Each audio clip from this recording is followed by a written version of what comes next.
Hello friends, हम discuss करेंगे hostel welfare officer के क्वेश्चन पेपर को 2018 के विद आंसर्स एंड एक्सप्लेनेशन, जो कि होगा इंग्लिश में, हिंदी में और उर्दू में, और तेलुगु में आपको क्वेश्चन पेपर अवेलेबल मिल जाएगा। फ्रेंड्स, चलिए डिस्कस करते हैं।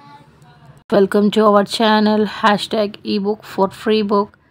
आज हम डिस्कस करेंगे TSPSC hostel welfare officer question paper 2018, जो एग्ज़ाम हुआ था 29 जुलाई 2018 में। इसका फर्स्ट क्वेश्चन है which state chief minister become India's longest serving chief minister. कौन से स्टेट के चीफ मिनिस्टर थे जो बहुत लॉन्ग टाइम के लिए चीफ मिनिस्टर बने रहे। वो कौन से स्टेट के चीफ मिनिस्टर थे? वो थे सिक्किम स्टेट के चीफ मिनिस्टर, और उनका नाम क्या था? उनका नाम था पवन कुमार चामलिंग। उनका नाम क्या था? पवन कुमार चामलिंग। ये बहुत लॉन्ग टाइम के लिए चीफ मिनिस्टर बने रहे। The next question, the Telangana government launch a special portal as a single window for all grievance and their redressal management on 19 July 2017 in Suryapet, which is called. Telangana government ने एक portal start किया है, single window for all grievance. ये business से related एक new window है जो कि तेलंगाना गवर्नमेंट ने स्टार्ट किया है। इसका नाम है जनहिता प्रोजेक्ट। इसका नाम क्या है? जनहिता project. The third question is examine the following statements about Khelo India project. Option A, the Indian government in September 2017 approved a total budget of 1,756 crore for the next 3 years for the revised project of Khelo India. ये बिल्कुल correct है क्योंकि 2017 में ये approve हुआ था। The option B, this project aim to combine sports for all and sports for excellence. ये भी करेक्ट है। इसका मेन जो एम था यही था, sports for all and sports for excellence. Option C, one university from each state would be nominated as hubs of sporting excellence. ये भी करेक्ट है। हर स्टेट से एक यूनिवर्सिटी को नॉमिनेट किया जाएगा स्पोर्टिंग एक्सेलेंस के लिए। तो choose the correct answer. A, B and C, all the options are correct. So the number 1 option is correct. A, B and C is right answer. Go to the next one. Fourth question, the author of the book entitled My Journey from Marxism-Leninism to Nehruism Socialism is। ये एक book है, उसके author का नाम क्या है? Book का नाम है मार्क्सिज्म-लेनिनिज्म टू नेहरूजियम सोशलिज्म। इस बुक के ऑथर का नाम है C.H. Hanumanth Rao. The correct answer is number 2, C.H. Hanumanth Rao. C.H. Hanumanth Rao ने लिखी है Marxism Leninism to Nehruism socialism. The question number 5, which state become the first Indian state to launch pension for single women at 1000 per month. ये कौन सा state है जिसने single women's के लिए भी पेंशन प्रोवाइड की है? वो है तेलंगाना स्टेट। तेलंगाना गवर्नमेंट ने 1000 रुपीज़ पेंशन दी है सिंगल वुमेन्स को। Question number 6, examine the following statements. Sachidanand Sinha was the temporary chairperson of constituent assembly of India. Sachidanand Sinha temporary chairperson थे कॉन्स्टिट्यूंट असेंबली ऑफ इंडिया के। This is correct. And second one, B, Babu Rajendra Prasad was the permanent chairperson of the constituent assembly of India. Bengal Narasimha Rao was the legal adviser to the constituent assembly of India. Bengal Narasimha Rao legal adviser थे constituent assembly of India के। This is also right. HVR Iyer was the secretary to the constituent assembly of India. HVR Iyer क्या थे? Secretary थे constituent assembly के। तो ये चारों answers right है। तो correct answer is 4, A, B, C and D, all the 4 are right. So the option 4 is correct answer. Question number 7, in which year the Indian parliament adopted right to information act. किस साल में Indian parliament ने right to information act को adopt किया? और the option is 2004, 2005, 2006 and 2007, and the correct answer is 2005. The option 2 is right. Okay, the next question number 8, the concept of rights, property, liberty, equality and justice are related to one of the following। ये जो concepts है, poverty, liberty, equality, ये सब किसके concepts है? ये सब democracy के concepts है। तो the answer 3 is correct answer. Let us go to the ninth one. When was the collegium system formed, which advised the President of India to appoint judges of the Supreme Court and High Court? collegium system कब form हुआ, जिसका मकसद है president of India को high court और supreme court के जजेस appoint करने में एडवाइस करना। और ये सिस्टम कब फॉर्म हुआ? ये सिस्टम फॉर्म हुआ 1993 में। कोलिजियम सिस्टम कब फॉर्म हुआ? 1993। ये डेट बहुत अच्छे से याद रखेंगे हम। 1993 में कोलिजियम सिस्टम फॉर्म हुआ। Okay, the next question is 10th one. Arrange the following states according to their assembly seats in ascending order. ये जो असेंबली सीट्स है उन लोग को असेंडिंग ऑर्डर में अरेंज करना है। फ्रेंड्स, इसका हम डायरेक्टली आंसर देख लेंगे। Answer correct answer is 2, because अभी जो असेंबली सीट्स है वो बिल्कुल चेंज हो गए हैं। ये 2018 का क्वेश्चन है तो वो तब के हिसाब से था। अभी जो असेंबली सीट्स है वो लिस्ट भी हम देखेंगे with the capital of the state. जो स्टेट का कैपिटल है वो स्टेट के कैपिटल के साथ हम उसमें जितने लेजिस्लेटिव असेंबली सीट्स हैं वो भी देखेंगे। अभी हम लोग मैंने एक लिस्ट तैयार की है, वो लिस्ट हम लोग देख करके अच्छे से याद रखेंगे क्योंकि ये बहुत ही इम्पोर्टेंट है। फर्स्ट है आंध्र प्रदेश, जिसका स्टेट कैपिटल है अमरावती और ये न्यूली फॉर्म्ड स्टेट है अमरावती, इसका कैपिटल है। इसके सीट्स है 175। अरुणाचल प्रदेश लेजिस्लेटिव असेंबली ईटानगर, इसके है 60। Assam legislative assembly Dispur 126। बिहार का है कैपिटल पटना, जिसके है सीट्स 243। छत्तीसगढ़ जिसके है कैपिटल है रायपुर एंड इसके सीट्स है 90। दिल्ली का कैपिटल है न्यू दिल्ली, इसके सीट्स है 70। गोवा का है पानाजी, जिसके सीट्स है 40। Gujarat Gandhinagar 182। Haryana Chandigarh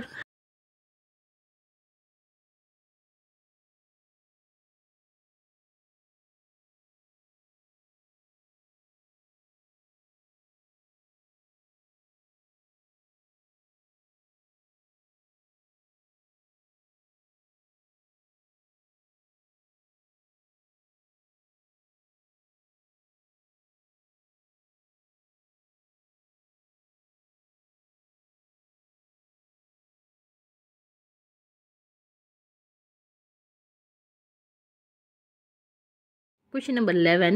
Which one of the following statements is the reason stated for losing the case at WTO on Jawaharlal Nehru National Solar Mission by India? इनमें से जो ऑप्शंस दिए गए हैं उसमें से हमें ये बताना है कि क्या रीजंस थे जिसकी वजह से WTO ने Jawaharlal Nehru national solar mission जो इंडिया का है उसे डिसएग्री किया। उसका द राइट ऑप्शन है second one, India's power purchase agreement with the solar forms and domestic content requirements were inconsistent with the international trade room. The correct answer is 2। Okay, ये जो हमारा solar mission है वो इस तरह से है जो नरेंद्र मोदी जी ने हमें बताया है। देखिए, इसे आप लोग अच्छे से याद रखिए, इससे और भी क्वेश्चंस बन सकते हैं।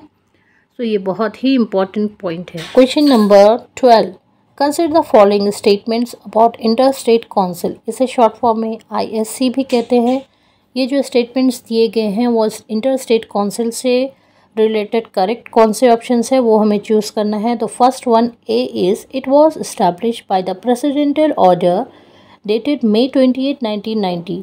ये इस्टेब्लिश किया गया था प्रेसिडेंटल ऑर्डर के थ्रू किस डेट पर? 28 मई 1990 को। And this one is correct answer. It is not a constitutional body, ये तो कॉन्स्टिट्यूशनल बॉडी ही है। So this one is wrong one.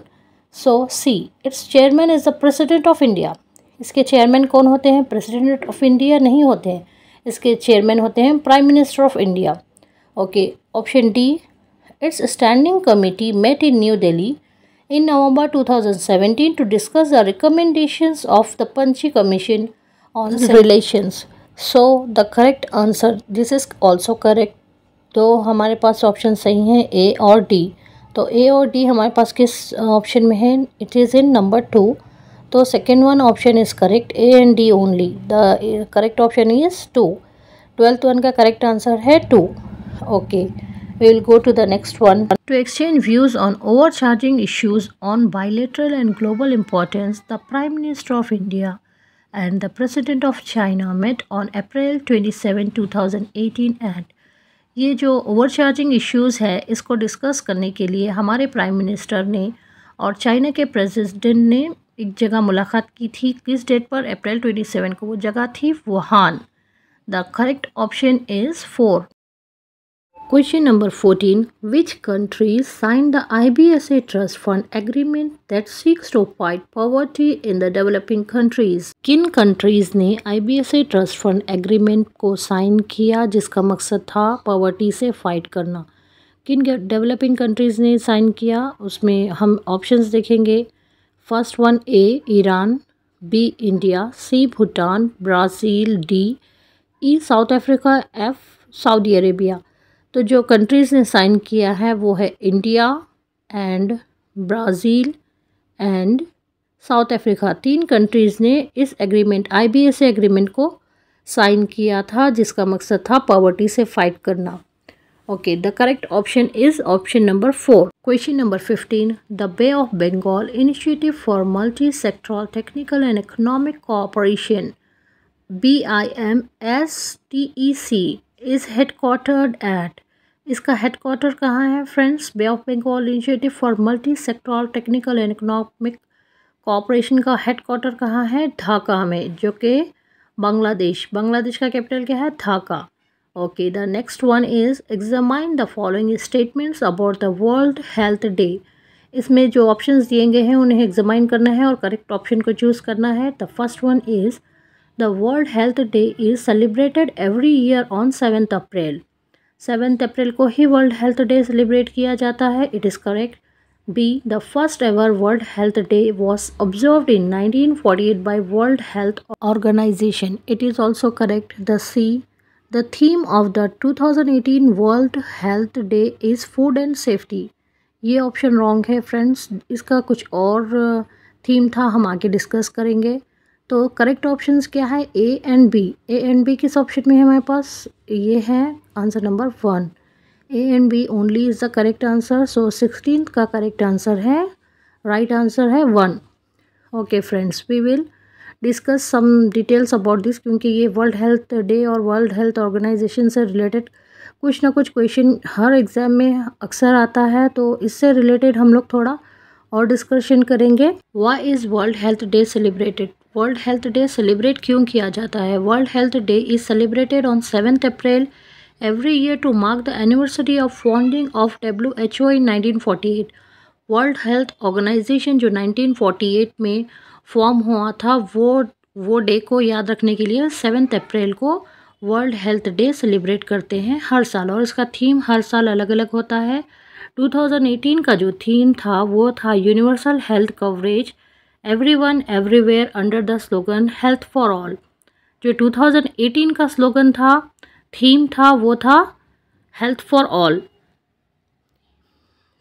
Universal health coverage everyone everywhere under the slogan health for all. Okay, अभी जो हमारा theme है 2022 का जो थीम रहा है वो था our planet our health, our planet our health, क्योंकि जो मेन अभी इम्पोर्टेंस है प्लानेट के साथ साथ हेल्थ के साथ साथ प्लानेट, प्लानेट के साथ साथ हेल्थ, क्योंकि दोनों का एक दूसरे के लिए बहुत ज़रूरी है और दोनों की हेल्थ एक दूसरे पर डिपेंड है। Okay, what is the theme of the 2022? Our planet our health. Okay, we will go to the question number 17। अभी प्रेजेंट डायरेक्टर जनरल कौन है प्रेस इंफॉर्मेशन ब्यूरो के? सत्येंद्र प्रकाश। जो प्रेजेंट है वो है Satyendra Prakash. Okay, next one number 18। Examine the following statements on Tourette syndrome. ये एक तरह का डिसऑर्डर है जिसके बारे में जो स्टेटमेंट्स दिए गए हैं उसमें से करेक्ट वन हमें चूज़ करना है। A Bollywood movie Hichki is made on issue of Tourette syndrome. ये करेक्ट ऑप्शन है B. This neurological disorder is named after a pioneering German neurology. ये रॉन्ग आंसर है। So the correct answer is number 1, only A is the correct answer. So question number 19। Macau open 2014 golf winner was. ये Macau open 2017 के golf winner कौन है? The correct answer is Gaganjeet Bhullar. Macau open के जो title winner हैं वो है Gaganjeet Bhullar. Okay, we will go to the next question, question number 20. The 8th Annual Global Entrepreneurship Summit GES was held in, ये जो ग्लोबल एंटरप्रेन्योरशिप थी 8th एनुअल ग्लोबल एंटरप्रेन्योरशिप, वो कहाँ पर हुई थी? The correct answer is Hyderabad, India. ये हैदराबाद में हुई थी और इस समिट को अटेंड करने के लिए इवांका ट्रंप और नरेंद्र मोदी जी और नीति आयोग के जो अमिताभ कांत है ये भी विज़िट करे थे हैदराबाद, और इन लोग के आने का मकसद था इस समिट को अटेंड करना और वुमेन एम्पावरमेंटशिप को encourage करना। The correct answer is Hyderabad, India. We will go to the next question. Match the following national parks with their respective states. कौन सा नेशनल पार्क कौन से स्टेट में है ये हमें बताना है। फर्स्ट ऑप्शन है ए, बंदीपुर नेशनल पार्क। ये बंदीपुर नेशनल पार्क कहाँ है फ्रेंड्स? ये है कर्नाटका में। Bandipur national park is in Karnataka. गिर फॉरेस्ट नेशनल पार्क, गिर फॉरेस्ट नेशनल पार्क कहाँ है? ये है गुजरात में। जिम कॉर्बेट नेशनल पार्क, ये कहाँ है? Jim Corbett national park is in Uttarakhand. And Manas national park, ये है आसाम में। ये सब करेक्ट आंसर्स कहाँ हैं? ए का 3, B2, C4 and D1। The correct answer is option number 1। The correct option is option number 1। Friends, इस तरह के मैच द फॉलोइंग में हम एक ट्रिक भी यूज़ कर सकते हैं, जैसे कि अब अगर आप जानते हैं एक ऑप्शन भी अगर आप जानते हैं वो परफेक्ट मैच हो रहा हो तो आप उसको सेट भी कर ले सकते हैं। जैसे बंदीपुर नेशनल पार्क अगर आप श्योर हो कहाँ पर हैं तो आप दूसरे वाले ऑप्शंस को भी उसके हिसाब से अरेंज कर सकते हैं। एक या दो ऑप्शंस आपको पता होंगे तो भी आप अरेंज कर सकते हैं। Okay friends, we will go to the next question, question number 22।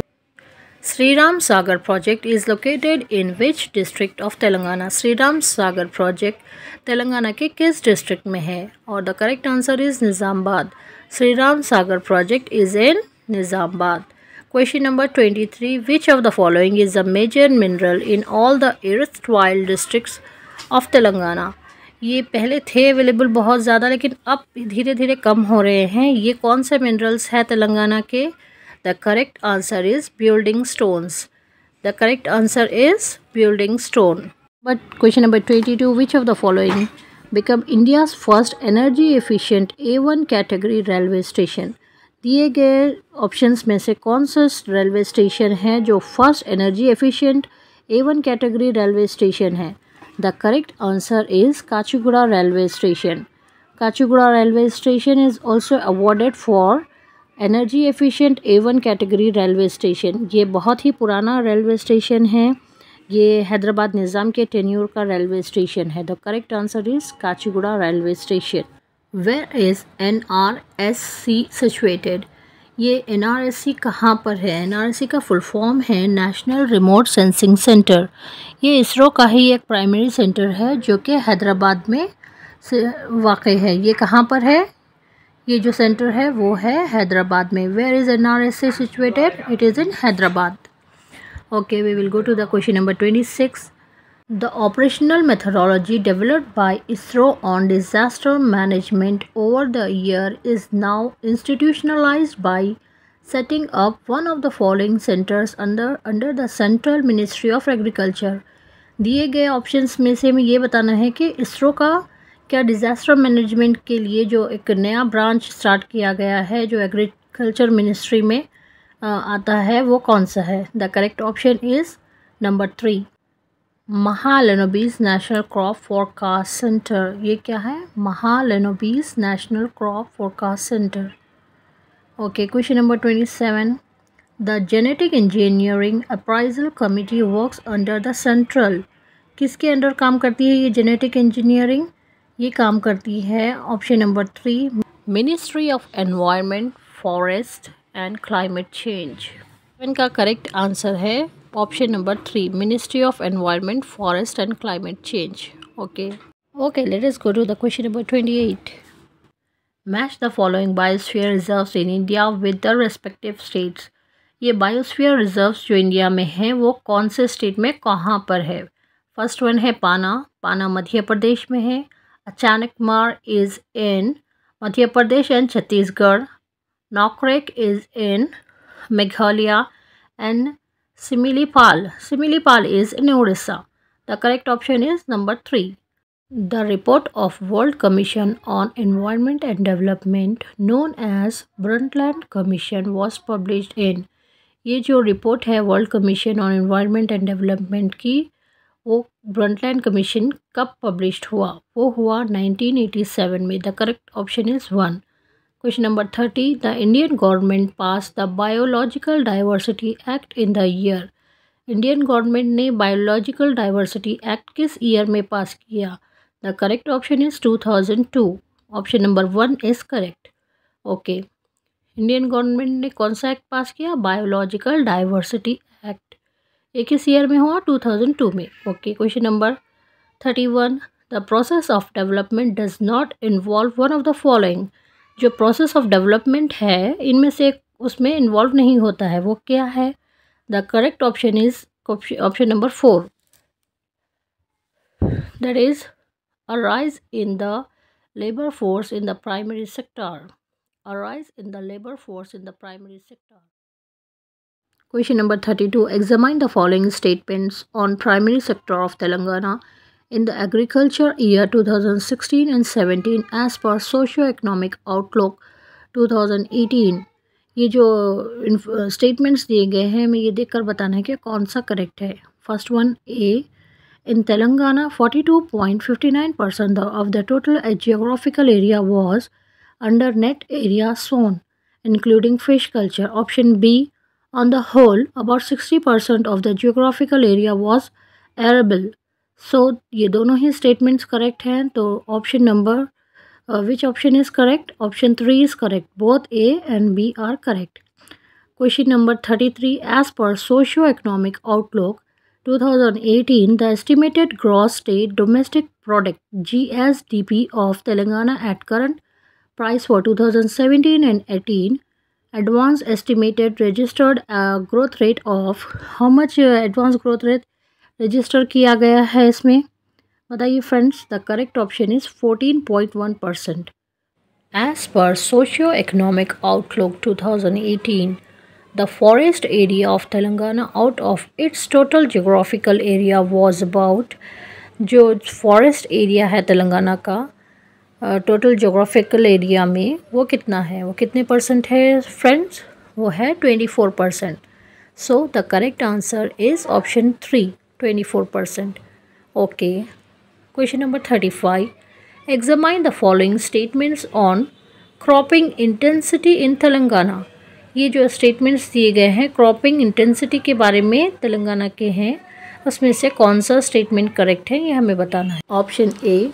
Cropping intensity is the ratio of total cropping area to net sown area. ये जो क्रॉपिंग इंटेंसिटी है वो टोटल क्रॉपिंग एरिया का रेशियो निकाल के बोलते हैं. ये करेक्ट ऑप्शन है. B. Average cropping intensity in Telangana was about 1.55 during 2016 and 17. This one is not correct. Okay, option C. The highest cropping intensity in Telangana state during 2016 and 17 was reported in Nizamabad district at 1.84, and this is correct option. So option A and C is correct. Where we find this? In the option 3, A and C only. The correct answer is 3. Okay. Match the following days with their respective dates and months. जो dates दिए गए हैं वो कौन से month में हम celebrate करते हैं वो वाले हम देखेंगे. International literacy day. Option A है इंटरनेशनल लिटरेसी डे जो कि होता है 5 जून को. इंटरनेशनल लिटरेसी डे 5 जून. ए का है ऑप्शन 5. बी है international day for the elimination of racial discrimination. ये जो डे है वो भेदभाव के लिए जो होता है ना, वो डिस्क्रिमिनेशन, वो डे जो सेलिब्रेट किया जाता है वो किया जाता है 21 मार्च को. तो बी का हो गया 1. देखिए फ्रेंड्स, हम चूज़ कर सकते हैं ए का ऑप्शन होना चाहिए 5, ए बी मैच हो रहा है 1 से, और ये दोनों चीज़ें कहाँ पर मिलेंगी? Option number 2. तो we can directly go to the option 3. 39 का राइट आंसर है ऑप्शन 2. ये भी देख लीजिए, world press freedom day. World press freedom day कब सेलिब्रेट करते हैं? 3 मई को.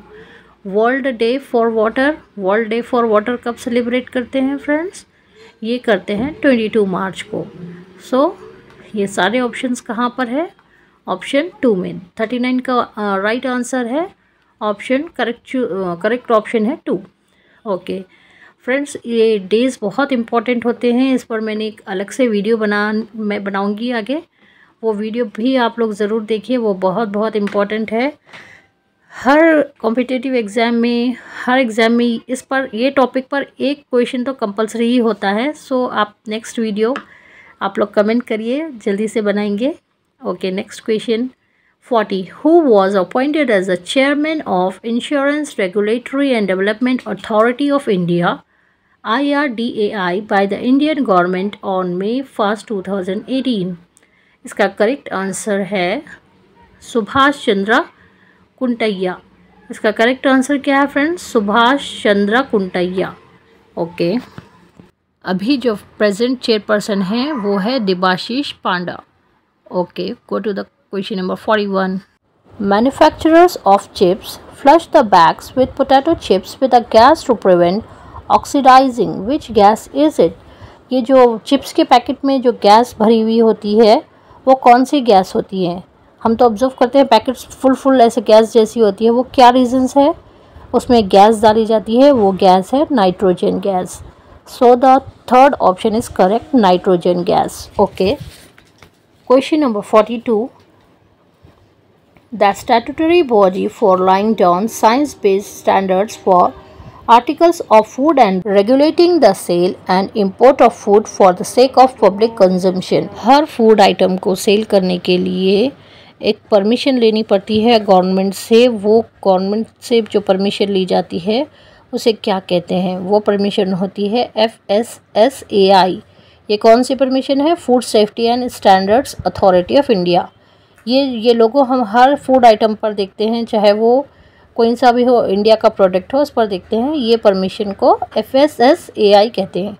Okay, 43. Which toxin is produced on the improper storage of groundnuts? Friends, ये जो फली पर बूझ जैसा जो लग जाता है ना, उसे कहते हैं एफ्लाटॉक्सिन। ये क्या है? Option number 3 is correct. 43 का ऑप्शन क्या है? 3, एफ्लाटॉक्सिन। ये हम घर पर भी ऑब्जर्व करते हैं, जैसे कि यहाँ पर मैं बता रही हूँ, देखिए इस तरह का बूझ अगर अच्छे से प्रॉपरली स्टोर नहीं करते हैं तब आता है।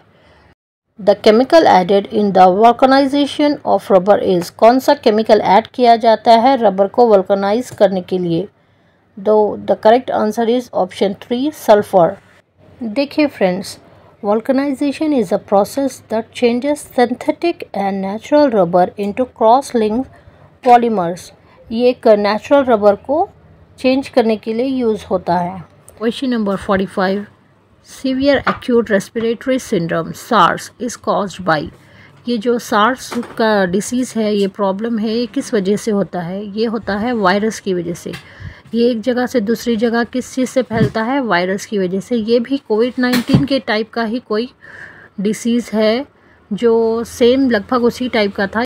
Question number 46. Swaraj is my birthright. I will achieve it. This proud declaration was made by? ये जो डिक्लेरेशन है ये किसने किया था फ्रेंड्स? ये कोटेशंस ज़्यादातर जो भी फेमस कोटेशंस है हमें वो याद रखने हैं। The correct answer is number 3, बाल गंगाधर तिलक। बाल गंगाधर तिलक जी ने ये कहा था, swaraj is my birthright and I shall achieve it. Okay, the question number 47. Consider the following pairs. देखिए फ्रेंड्स, ये सोशल रिफॉर्मर्स और मोमेंट्स लीड और फाउंड बाय देम। तो हमें सोशल रिफॉर्मर्स के करेक्ट पेयर के साथ ये मैच हो रहा है या नहीं देखना है। ऑप्शन ए, देवेंद्र नाथ टैगोर। देवेंद्र नाथ टैगोर थियोसॉफिकल सोसाइटी, ये करेक्ट मैच नहीं है। Second one, B, Pandita Ramabai Saraswati, ये है महिला आर्य समाज, ये फाउंडर थी महिला आर्य समाज की। तो this one is right answer. Option C, madam Blavatsky, Tattvabodhini Sabha, ये करेक्ट पे नहीं है फ्रेंड्स। ऑप्शन डी, मलाबारी रहनुमाई माज दयान, ये करेक्ट ऑप्शन है। So B and D only is correct option and ये फोर्थ ऑप्शन में है। 47 का आंसर है 4। 48th question. The immediate cause for the outbreak of 1857 rebellion was? ये जो 1857 का जो रिबिलियन है वो अचानक ख़त्म होने की वजह क्या थी? The correct answer is answer number 4, grease cartridges affairs. ये जो बारूद की गोलियां थी वो ग्रीस की गई थी काऊ और पिग के फैट से, और यही रीज़न बना 1857 रिबिलियन के आउटब्रेक का। The correct answer is number 4, grease cartridges affairs. Put the under-mentioned places where fighting has occurred in connection with Sepoy Mutiny in the chronological order of their happening. ये जो first war of independence थी friends, वो कहाँ से start हुई थी, किस state से स्टार्ट हुई थी? वो स्टार्ट हुई थी दिल्ली से, then Lucknow, Kanpur and Jhansi. So CBDA is right answer. Question number 50, the viceroy who brought about the partition of Bengal. ये पार्टीशन ऑफ बंगाल किसने किया? किस वाइसरॉय ने पार्टीशन ऑफ बंगाल किया? ये देखिए फ्रेंड्स, बंगाल को किस तरह डिवाइड किया गया, ईस्टर्न बंगाल एंड बंगाल। ये वाइसरॉय थे Lord Curzon. The correct option is 2, Lord Curzon.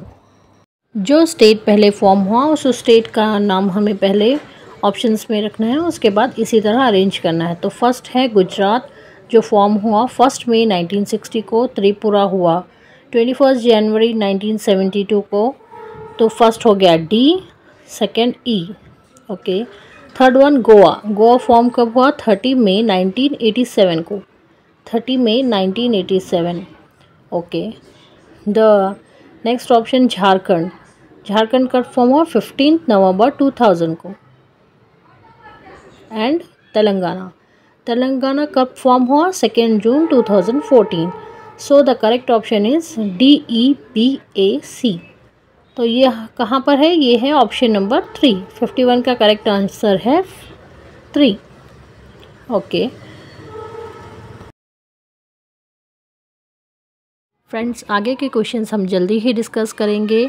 तब तक हम इसे रिवाइज कर लेते हैं, अच्छे से याद कर लेते हैं, समझ लेते हैं, और आगे के क्वेश्चंस भी जल्दी ही डिस्कस करेंगे। इसके लिए आप लोग कमेंट्स करिए, लाइक करिए, शेयर करिए और चैनल को सब्सक्राइब करिए।